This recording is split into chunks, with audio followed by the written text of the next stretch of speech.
Ayat renungan kita hari ini terdapat dalam Roma 1 ayat 17.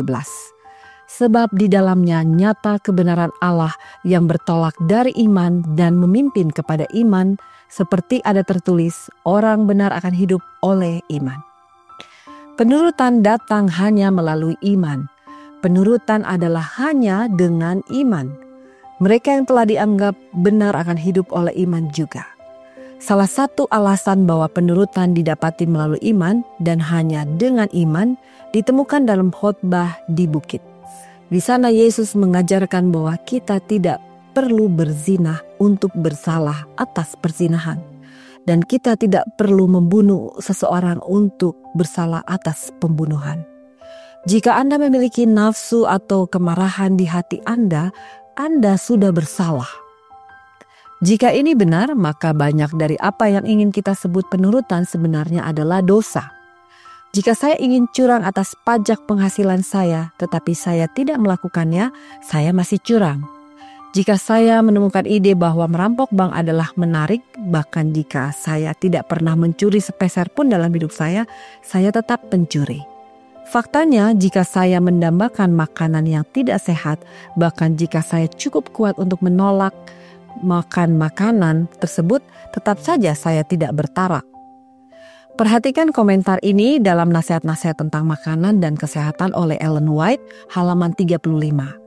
Manusia tidak akan pernah benar-benar bertarak sampai kasih karunia Kristus adalah prinsip yang kekal di dalam hati.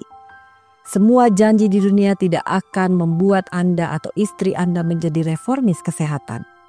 Tidak ada jenis pembatasan pola makan yang akan menyembuhkan nafsu makan Anda yang sakit. Kekristenan mengusulkan reformasi di dalam hati.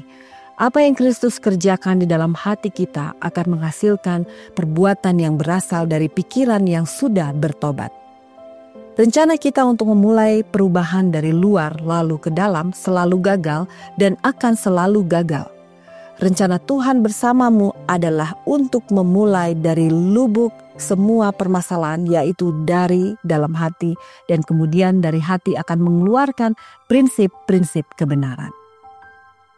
Izinkan saya bertanya kepada Anda, jika Tuhan telah mengerjakan pekerjaannya di dalam hati Anda sehingga Anda mulai melihat dosa sebagaimana Tuhan melihat dosa, sehingga selera, kecenderungan, ambisi, dan nafsu Anda diserahkan ke dalam kendalinya.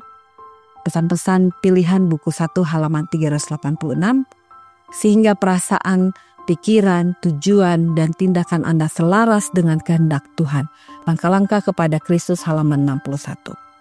Jika itu telah terjadi, apakah Anda harus berusaha keras untuk mematuhi? Justru Anda harus berusaha keras untuk tidak mematuhi.